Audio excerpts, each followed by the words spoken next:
Hello everyone, तो एक नई वीडियो के साथ मैं आप लोगों के सामने हूँ। और आज मेरी वीडियो में आप लोग देखेंगे, थोड़ा सा शोर हो रहा है। आज की वीडियो में मेरी होने वाली है यूपी पुलिस के लिए, जो कि नई वैकेंसी थी। अभी हाल ही में एग्ज़ाम हुआ 8, 9, 10 को। तो मेरा शिफ्ट था, मेरी शिफ्ट की बात की जाए तो मेरी शिफ्ट थी 9 की सेकंड शिफ्ट। और उसी एग्ज़ाम के एनालिसिस आज मैं करने वाली हूँ। एनालिसिस का मतलब है कि मैं उसमें अपना स्कोर बताऊँगी, मेरा एग्ज़ाम कैसा रहा। और अभी आप सब सोच रहे होंगे कि एग्ज़ाम तो 8, 9, 10 को था और वीडियो मेरी इतनी लेट क्यों आ रही है। आज 14 है, तो बहुत सारे काम थे मुझे बीच में, और बहुत सारा एग्ज़ाम भी था। मेरा कॉलेज का भी कुछ काम था, जिसकी वजह से मैं वीडियो नहीं बना पा रही थी। और ये एक ऐसा एग्ज़ाम है जिसके लिए मुझे थोड़ा टाइम चाहिए था। हर जगह से देखने के बाद मुझे एक कन्फ्यूज़न मिला और वहाँ से फिर मैंने मैच किया। मेन बात, मेरे पास टाइम नहीं था, जिसकी वजह से मैं वीडियो नहीं ला पा रही थी। और अब मैं खाली हूँ, तो अभी मैं फ्रेश होकर नहा धो के सब कुछ खाली हो गई हूँ। और मैं अपनी अभी आंसर की आई नहीं है, फिर भी चैट जीपीटी और अदर यूट्यूब चैनल से मैंने देख करके अपनी सारे आंसर्स मिला लिए हैं। और ये रही मेरी OMR, जैसे हमें संभाल के रखना है। और ये रहा मेरा क्वेश्चन पेपर, जिसका एनालिसिस मैंने आज किया है। तो अभी सारी क्वेश्चंस, आपको पता था कि नेगेटिव मार्किंग नहीं थी, तो सारी क्वेश्चन, जाहिर सी बात है सभी लोग सारे क्वेश्चन अटैम्प्ट करेंगे। मैंने भी सारे क्वेश्चन अटैम्प्ट किए हैं। और प्रैक्टिस की पहले से तो टाइम की कमी नहीं हुई, इसलिए थोड़ा सा मतलब रीचेक भी कर लिया है मैंने। तो फिर भी पेपर कितना भी आसान होता है, मतलब हाँ पेपर तो ईजी था, पर कितना भी आसान होता है, थोड़ी बहुत सिली मिस्टेक हो जाती है, जैसा कि SI में भी हुआ और यहाँ पे भी हुआ। फिर से मुझसे वही सारी गलतियाँ हुई, क्योंकि जब एक ईजी पेपर सामने दिखता है तो माइंड जो होता है वो दूसरी तरफ चला जाता है कि इतना ईजी बनाने का मतलब क्या होता है एग्ज़ाम का। तो फिर उसी हिसाब से अप्लाई भी होता है सब कुछ। तो जिसकी वजह से दिमाग थोड़ा सा स्थिर हो जाता है, शांत हो जाता है, और रिलैक्स होकर जब हम एग्ज़ाम देते हैं तो बहुत सारी छोटी छोटी गलतियाँ हो जाती हैं, जो यहाँ पे हुई हैं मुझसे। तो अभी हम बात करेंगे कि कौन कौन से क्वेश्चन पहले गलत हुए हैं हमारे। तो यहाँ पे हमारा जो मेरी सीट का क्वेश्चन पेपर का पहला क्वेश्चन था वही गलत हो गया है। वो था, भारत की प्रहार आतंकवादी विरोधी रणनीति का कौन सा सिद्धांत। तो इसके बारे में मैं कहीं नहीं पढ़ी थी और गलत हो गया मेरा। दूसरा था, TCS वर्ल्ड 10 के बेंगलुरु 2026 के लिए अंतर्राष्ट्रीय इवेंट एम्बेसडर। तो ये वाला क्वेश्चन भी मेरा गलत हो गया है। आगे बात करते हैं, 1 मिनट। हाँ, तो यहाँ पे ये हमारा पहला क्वेश्चन था जो गलत हो गया। दूसरा क्वेश्चन, अब तीसरे क्वेश्चन की बात करें तो यहाँ पे है, निम्नलिखित में से कौन सा भारतीय राज्य नेपाल के साथ सीमा साझा नहीं करता। इतना इजी क्वेश्चन था, इतना इजी क्वेश्चन, मतलब जो गलत होने का कोई चांस नहीं हो सकता था। तभी कहाँ था मेरा दिमाग, मुझे समझ में नहीं आता, और ये क्वेश्चन मेरा गलत हो गया है। नेक्स्ट है, भारतीय संविधान के किस अनुच्छेद के तहत राज्य विधानसभाओं में एंग्लो इंडियन। ये गलत हो गया मेरा। ब्लास्ट में मैं कंफ्यूज थी 330 और 331 में, और मेरा गलत हो गया। और नेक्स्ट क्वेश्चन है, FICCI की स्थापना किस वर्ष हुई थी। तो ये क्वेश्चन मेरा गलत हो गया है। इसके बाद 2026 के अनुसार, तो यहाँ पे कुछ कंस्ट्रक्शन का काम चल रहा है, जिसकी वजह से हो सकता है मेरी आवाज़ आप लोग तक नहीं पहुँच रहा है, तो पेशेंस बना के रखिएगा, थोड़े टाइम बाद में बोलूँगी। 2026 के अनुसार भारत का सबसे बड़ा ऊन उत्पादक राज्य कौन सा है। भाई ये दरवाज़ा भी आवाज़ करता है इतनी तेज़ी से कि आवाज़ नहीं जा रही है। तो ये क्वेश्चन मेरा गलत हो गया है।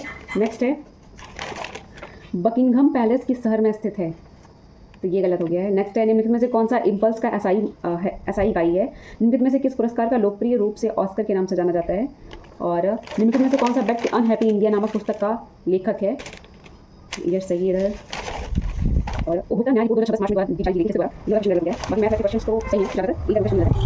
हाँ, गलत है, सारे क्वेश्चन सही है। हाँ, ये क्वेश्चन गलत है। ये संख्याएं इस प्रकार परिभाषित हैं कि A.B का। तो ये जो संख्याओं वाला क्वेश्चन था ना, यदि संख्याएं इस प्रकार परिभाषित हैं, तो वो जो उस टाइप का क्वेश्चन था, वो जो लॉन्ग सा दिया हुआ था कि कई सारे उसमें ऑपरेशन दिए होते, A×B का अर्थ ये है, A#B का अर्थ ये है, और $A का अर्थ ये है, वो क्वेश्चन गलत गया था। नेक्स्ट इसमें तो सारे क्वेश्चन खत्म करें जहाँ पे हमारे क्वेश्चन गलत हुए उसकी बात करें। यहाँ एक ग्रीन डायग्राम का क्वेश्चन था, वो मुझसे गलत गया, लेकिन कभी गलत हुआ। एसएससी एग्जाम में मैंने कितना ज़्यादा किया, तो फिर गलत हो गया, मतलब समझ नहीं आता। वो जो ग्रीन डायग्राम था, इसमें कुत्ते का मशीन, वो क्वेश्चन गलत गया। नेक्स्ट है, कुल 8 अलग अलग प्रतीक हैं एक को बनाने के लिए, 5 प्रतीकों का चयन किया। इस प्रकार किया जाता है कि प्रत्येक प्रतीक केवल एक बार उपयोग हो। तो ये वाला क्वेश्चन था, वो गलत गया था। आगे है, आगे से बहुत सारे क्वेश्चन गलत है। ये सही है। आगे हाँ, हिंदी में मेरा क्वेश्चन गलत हो गया, इतना खाए जितना पके, लोगों की काट लिया। ये क्वेश्चन गलत हो गया, बहुत गलत है। निम्न में से आपका बंटी किसी वर्ड की गई है। मैंने कभी रचना के बारे में पढ़ा नहीं था कि आपका बंटी कोई रचना भी है, तो मुझे याद नहीं था, मैंने तो लगाया और वो मेरा गलत हो गया। लेकिन आगे निम्न में से 100 अज़ान 1 सुदान। हाँ, ये हिंदी साहित्य के सारे क्वेश्चन लगता है मुझसे गलत हुए हैं। एक रचना वाला वो भी क्वेश्चन था, वो गलत हो गया। और नेक्स्ट ये वाला था कि 100 अज़ान 1 सुदान, ये वाला क्वेश्चन गलत हो गया। अगला है, ठीक है, हिंदी में बहुत सारे क्वेश्चन गलत नहीं होंगे, गलत। तो ऐसे ही बहुत सारे क्वेश्चन मेरे गलत हो गए हैं, और हिंदी के भी 2-4 क्वेश्चन गलत हो गए। ये रचनाओं वाले 100 अज़ान, ये एक रचना थी ना 100 अज़ान करके, वो वाला गलत हो गया। उसके बाद आपका बंटी जो रचना थी वो भी गलत हो गया। और अगला था, हाँ, व्यंग्योक्त की परख, वाक्यों में पूछे जाते हैं, तो ये भी गलत हो गया मेरा। और बाकी इतना ही गलत हुआ है, इतना ही गलत, मतलब समझ रहे हैं आप, इतना ज़्यादा गलत हो गया है। अभी आंसर की देखिए कब तक आती है, मुझे लगता है 17 तक आंसर की तो आ जानी चाहिए। जो ऑफिशियल आंसर की आती है वो 17 तक तो आ जानी चाहिए। अब देखिए तो क्या करते हैं, या तो भाई खुल जाओ या तो बंद हो जाओ। दरवाज़ा है अपने आप, ऐसे हवा की वजह से हो रहा है। तो 17 तक आंसर किया जाएगी, उसके बाद ही मिलाने के बाद कुछ समझ में आएगा कि आयोग ने किस क्वेश्चन को सही कहा है और कौन कौन से क्वेश्चन आयोग के हिसाब से गलत है या जो भी है। अभी तो मुझे कोई विवादित क्वेश्चन इसमें नहीं दिख रहा है, फिर भी देखते हैं आयोग क्या कहता है। तो 17 या 18 तक इंतजार करते हैं, तब तक हो सकता है आ जाए। और अभी बात करते हैं हमारे टोटल करेक्ट क्वेश्चन की। तो मेरे टोटल क्वेश्चन जो सही हुए हैं वो गिनने के बाद मेरे आ रहे हैं 128 क्वेश्चन, मतलब 128 क्वेश्चन मेरे सही हो रहे हैं। बाकी जो 22 क्वेश्चन है वो गलत हो रहे हैं। तो 22 क्वेश्चन यहाँ पर रॉन्ग है और 150 में से 128 क्वेश्चन सही होना ठीक ठाक बात है। पर यूपीएसआई की कट ऑफ की वजह से वैसा लगता है कि 150 में कम से कम 145 तो होना ही चाहिए तभी कुछ हो पाएगा, क्योंकि भाई कट ऑफ तो बहुत हाई जा रही है ना। तो अब देखिए क्या होता है। अब जब एक बार ये आंसर की आ जाएगी हमारी ऑफिशियल, फिर उसके बाद जो कट ऑफ का डांस शुरू होगा उसमें हम देखेंगे कि क्या होने वाला है, कहाँ तक कट ऑफ जाने वाली है। पर कोई कितना भी कट ऑफ का अंदाज़ा लगा ले, आयोग का जो कट ऑफ होगा वो सबसे अलग होगा, सबसे हटके होगा। तो मुझे उसी का इंतजार है। बाकी जैसे ही फाइनल आंसर की जैसे ही आंसर की आती है मैं आप लोगों को फाइनल के साथ आप लोगों के सामने आऊँगी। और अभी तो मैं इसको रखने वाली हूँ संभाल के बहुत अच्छे से, क्योंकि इससे काम पता नहीं कहाँ मुझे पड़ने वाला और कब पड़ने वाला है। तो इसको मैं संभाल के रखने वाली हूँ। और नई वीडियो के साथ फाइनल आंसर की के साथ, नई आंसर की के साथ जो ऑफिशियल आंसर की होगी उसके साथ हम अपनी अगली वीडियो में आप लोगों से मिलेंगे। तो अभी के लिए बाय बाय, जय श्री राम।